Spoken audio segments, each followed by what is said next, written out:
Grace Amy Rose Millane nació en 1996 en Essex, Inglaterra. Hija de David y Gillian, era la menor de 3 hermanos y tenía 2 hermanos mayores, Michael y Declan. Era extrovertida, alegre, familiar y amante de todo lo creativo y artístico. Grace estudió en la Universidad de Lincoln y se licenció en publicidad y marketing. Estaba deseando vivir una aventura antes de pasar a la siguiente etapa de su vida. Había ahorrado para irse de mochilera un año después de graduarse. Descrita como compasiva y cariñosa, Grace se cortó el pelo largo antes de su viaje y lo donó a Little Princess Trust para que lo convirtieran en pelucas para niños con cáncer. En octubre de 2018, Grace abandonó el hogar familiar y emprendió su viaje. La aventurera y extrovertida graduada viajó a Perú antes de pasar 6 semanas en Sudamérica. Conoció a compañeros de viaje a lo largo del camino y estaba ansiosa por compartir su viaje con todos en casa.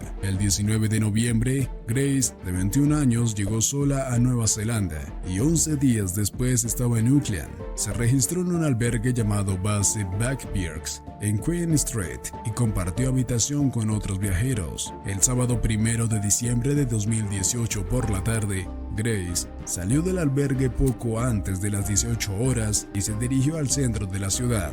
Vestida con un vestido negro hasta la rodilla, zapatos blancos y un pequeño bolso de mano, había hecho planes para encontrarse con alguien con quien había hecho match en Tinder. Al principio, Grace no parecía muy segura de querer quedar, pero después de hablar un poco más, ella y su cita finalmente hicieron planes para salir a tomar algo. Grace quedó con su cita en un lugar llamado Sky City, un complejo de ocio con bares, restaurantes y un casino.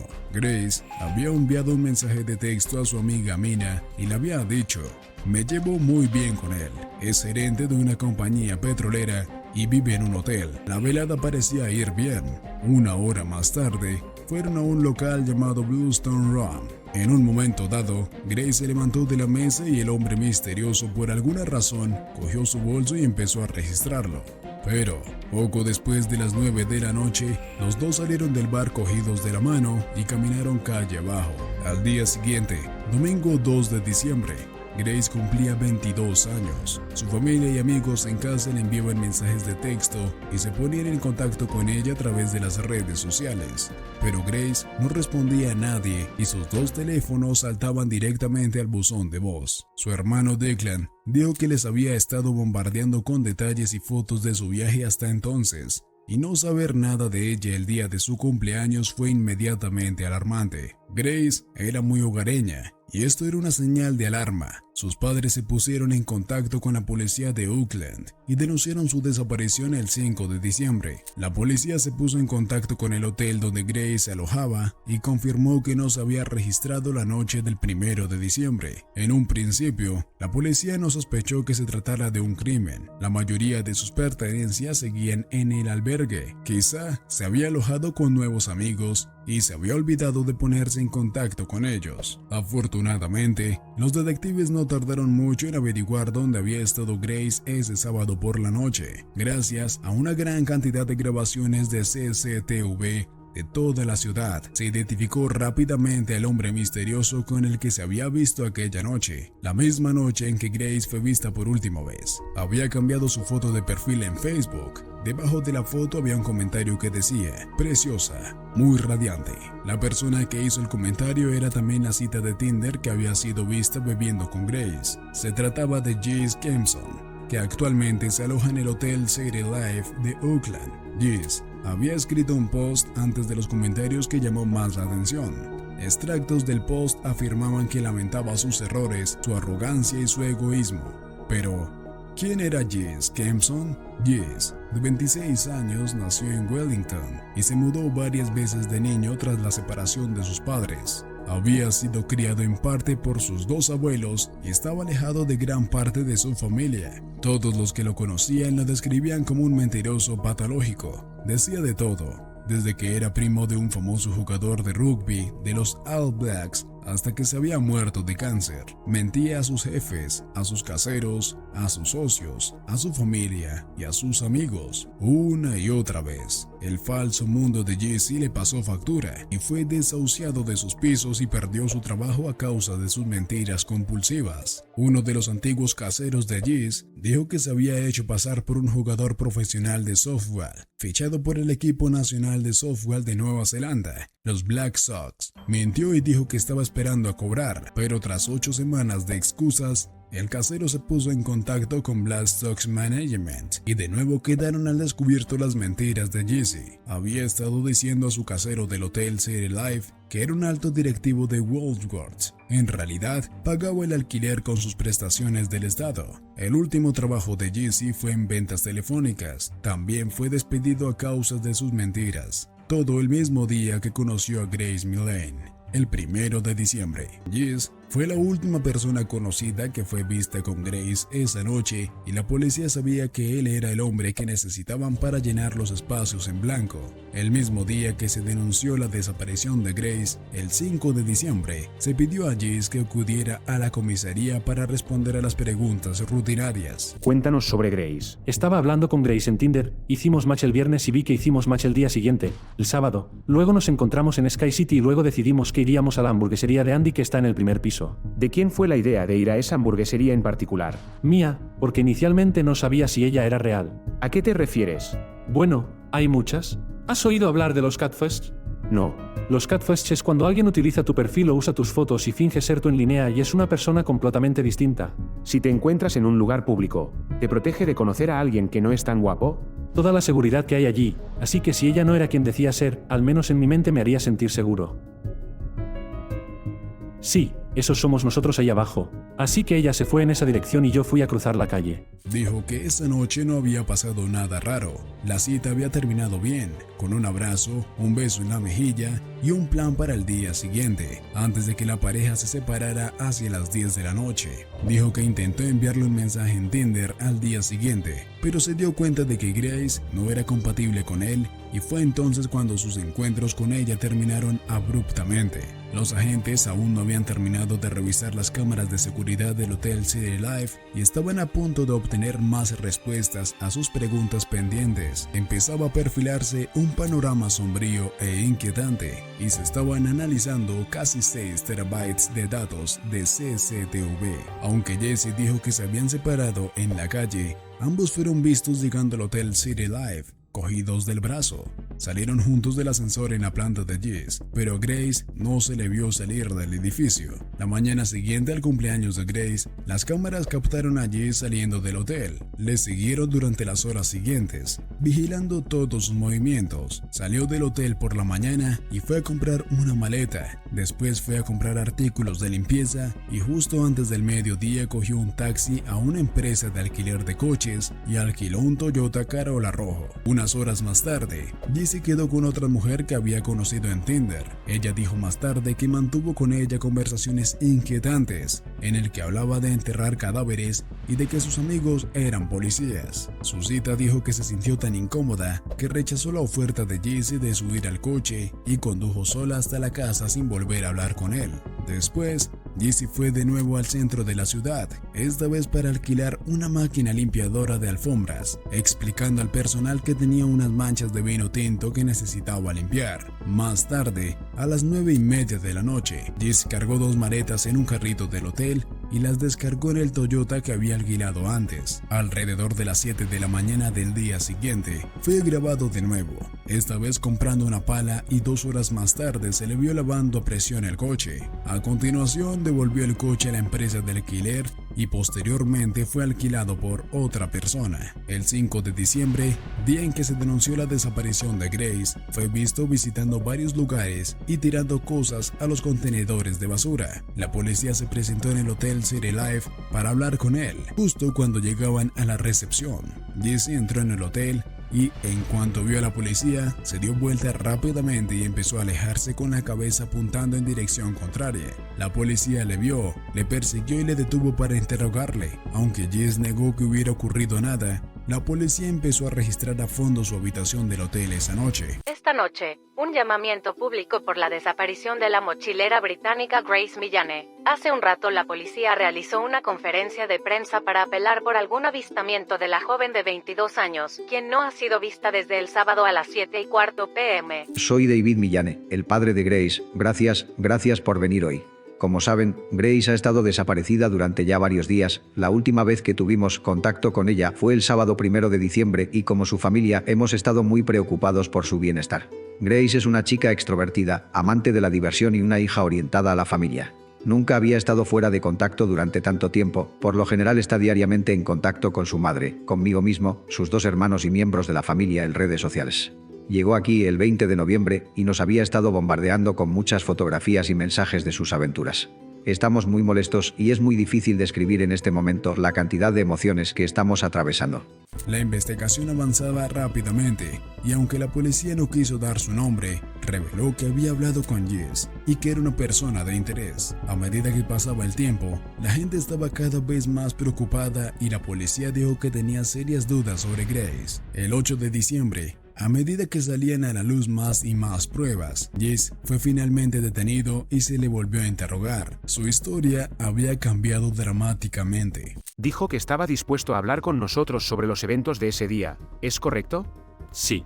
Dígame qué sucedió el sábado pasado. Ella comenzó a hablarme de 50 sombras de Grey, comenzamos a tener sexo, al principio era normal, y luego me preguntó si podíamos entrar en Bandy, tener, supongo, sexo más violento, terminamos en el suelo y luego me pidió que la agarrara de la garganta, después me fui a la ducha y todo lo que recuerdo es quedarme dormido en la ducha. Necesito parar, necesito irme. En la mañana siguiente se dio cuenta de que Grace estaba muerta. Entró en estado de shock, entró en pánico y puso su cuerpo en una maleta y condujo para enterrarla. Sin embargo, siguió negando cualquier tipo de culpa. Yo no sabía qué hacer, bajé las escaleras y estaba simplemente, no sé, por todas partes. Has salido de la ducha, la luz en la ducha había estado encendida, te pusiste una toalla alrededor de ti, has apagado la luz y luego has regresado a tu cama y te has ido a dormir en tu cama? Sí. ¿Y en ese punto donde sales de la ducha, no miraste alrededor con un presentimiento en el lugar? Yo pensé que ella se había ido, pensé que se había marchado. Vamos a salir de aquí pronto y nos vas a mostrar dónde la has enterrado. Es probable que la exhumen mañana en algún momento y después de eso, un patólogo, un médico especialista, le realizará una autopsia. Son muy hábiles para establecer las causas de muerte de las personas, ¿entiendes? Sí. Mataste a Grace Millane. No. Señor Kensom, usted está bajo arresto por el asesinato de Grace Millane. El registro forense de la habitación de Jess se sumó a una historia ya perturbadora. A pesar de los intentos de Jess por limpiar, la sangre de Grace cubría el suelo de la habitación del hotel.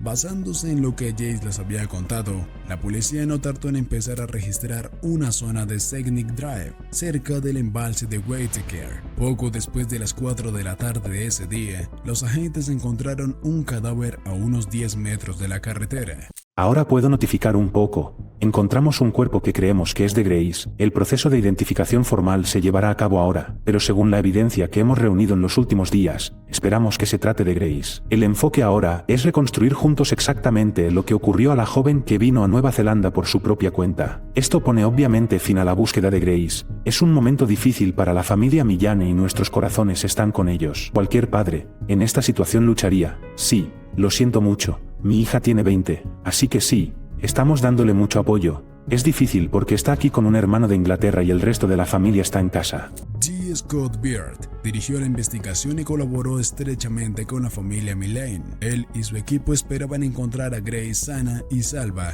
y dar buenas noticias a la familia. Estaba claro lo doloroso que fue este momento para todos los implicados en la búsqueda. El dolor se extendió por todo el país. Miles de personas rindieron homenaje a Grace y celebraron vigilias. La primera ministra de Nueva Zelanda, Jacinda Ardern, pidió disculpas públicamente a los padres de Grace y les ofreció todo el apoyo de su país. No puedo imaginar el dolor de su familia y lo que deben estar experimentando y sintiendo ahora mismo. Mis pensamientos y oraciones están con su padre David, que está en el país, su madre Julian, quien no puede estar aquí, y a toda su familia, amigos y seres queridos. En nombre de Nueva Zelanda, Quiero disculparme con la familia de Grace, su hija debería haber estado a salvo aquí y no lo estaba, me disculpo por eso. Le aconsejé a la familia a través de la policía que si hay algo que podamos hacer para ayudar, estamos aquí para lo que necesiten. El 10 de diciembre, solo 5 días después de la desaparición de Grace, Jesse Kempson fue acusado formalmente del asesinato de Grace Millane. Se suprimió provisionalmente su nombre para garantizar un juicio justo,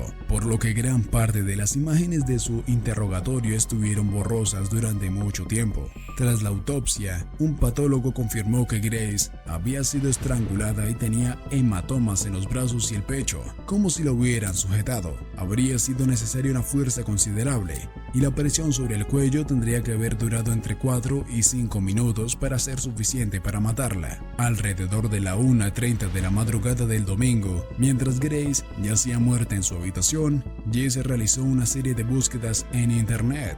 Utilizó su teléfono para buscar Whitaker Fields, lugar donde más tarde intentaría enterrar el cuerpo de Grace. Luego buscó en sitios web de pornografía. Después, tomó varias fotografías íntimas del cuerpo de Grace. Poco más de un mes después de que Grace fuera encontrada, cientos de personas asistieron a su funeral en la Catedral de Brentwood, en Essex. El detective inspector D. Scott Beard, encargado del caso, voló a Inglaterra para presentar sus respetos y apoyar a la familia Millane. 6 días después del funeral de Grace, Jesse compartió ante el Tribunal Superior y se declaró inocente. Su juicio comenzó en noviembre de ese año. El juicio duró solo 3 semanas y Jesse permaneció inmóvil la mayor parte del tiempo, con el rostro inexpresivo, mirando de vez en cuando los documentos del tribunal o sujetándose la cabeza con las manos. El equipo de defensa de Jesse argumentó que la muerte de Grace, aunque trágica, no se debió más que a una relación sexual consentida que salió terriblemente mal. Afirmaron que Grace ya había tenido encuentros sexuales de este tipo antes de conocer a Jesse y que se trataba de un trágico caso de desventura sexual. Dijeron que Jesse simplemente había entrado en pánico y había intentado ocultar el cuerpo de Grace después de darse cuenta de que el encuentro sexual le había quitado la vida accidentalmente. El caso de mi defendido no es un asesinato y es lo mismo que digo ahora, nada ha cambiado. Fue una muerte accidental que tuvo lugar en el contexto de actividades sexuales. Pero la acusación ya estaba armada con una montaña de pruebas y testigos sólidos. Argumentaron que Jesse no se asustó y que no fue algo que saliera mal. Fue claramente deliberado y premeditado. Dijeron que habían cubierto sus huellas con calma y crueldad, creando lo que llamaron un laberinto de historias y mentiras sobre la marcha.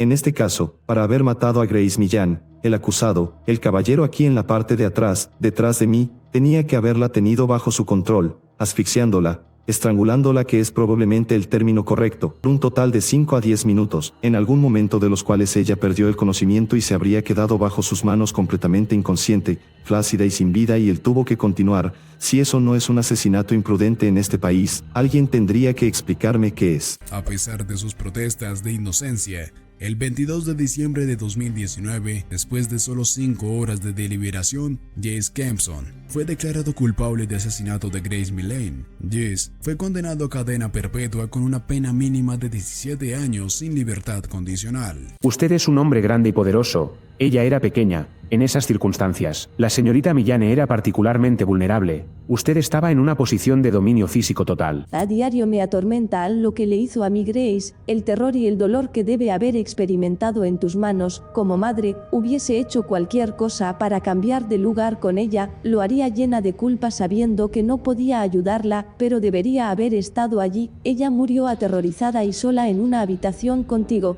El veredicto de asesinato de hoy será bienvenido por todos los miembros de la familia Millane y los amigos de Grace. No disminuirá el dolor ni el sufrimiento que hemos tenido que soportar durante el año pasado. La vida de Grace nos fue arrebatada de la manera más brutal hace un año y nuestras vidas han sido destrozadas. Nuestra familia ha sido destrozada. Esto estará con nosotros por el resto de nuestras vidas.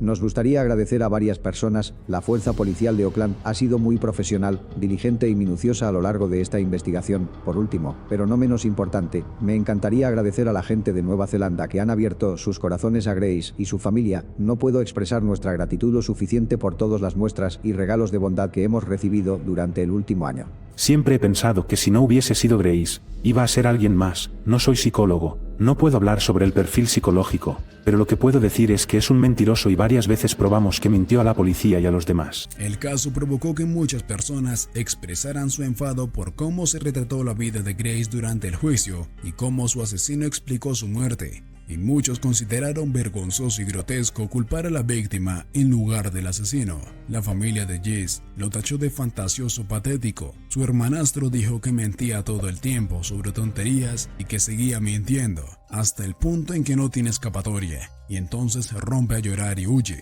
Tras ser condenado por el asesinato de Grace en el juicio tan publicitado, Jess se enfrentó a 2 juicios más el año siguiente.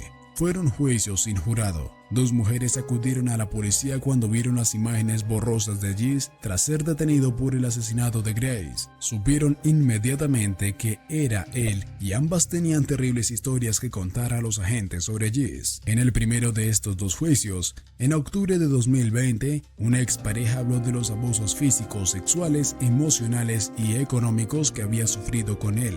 Jess le puso cuchillos en la garganta, la asfixió, la obligó a realizar actos sexuales y vació su cuenta bancaria de $10,000. Jess fue condenado por 8 cargos y encarcelado durante 7.5 años. En noviembre de 2020 fue juzgado de nuevo, esta vez por violar a una joven turista británica que había conocido en Tinder 8 meses antes de matar a Grace Millane. La forzó y le dijo: "Si no haces esto, te mataré a ti y a tu familia. Y sabes que lo haré". Fue declarado culpable y condenado a otros 3.5 años de cárcel por este crimen, un total de 11 años más, que se cumplirán simultáneamente con la condena que recibió por el asesinato de Grace. Cuando el juez Jeffrey Benning le declaró culpable de violación, provocó un arrebato agresivo de Jess. Estás lleno de mierda, amigo, no tienes motivos para condenarme. Trágicamente, en noviembre de 2020, el padre de Grace, David Millane, murió tras una batalla contra el cáncer. En diciembre de 2020, el seudónimo que había ocultado la identidad de Jess finalmente expiró cuando el Tribunal Supremo rechazó su apelación final contra su condena por el asesinato de Grace. Finalmente, Jess fue encarcelado en febrero de 2020 con un mínimo de 18 años por el asesinato de Grace Amy Rose Millane. Su familia y amigos recaudaron una cantidad récord de dinero para Wade Robin Campaign en honor a la memoria de Grace. La Wade Robin Campaign es una organización benéfica que pretende acabar con la violencia masculina contra las mujeres, haciendo que los hombres y niños se opongan a la violencia y cuestionen su comportamiento. La familia y los amigos de Grace recaudaron más de 11,000 libras en su nombre. También se lanzó la campaña Love Grace en honor de Grace. La campaña apoya a las mujeres que buscan refugio de las relaciones dañinas y abusivas, pidiendo donaciones de bolsas llenas de artículos de primera necesidad.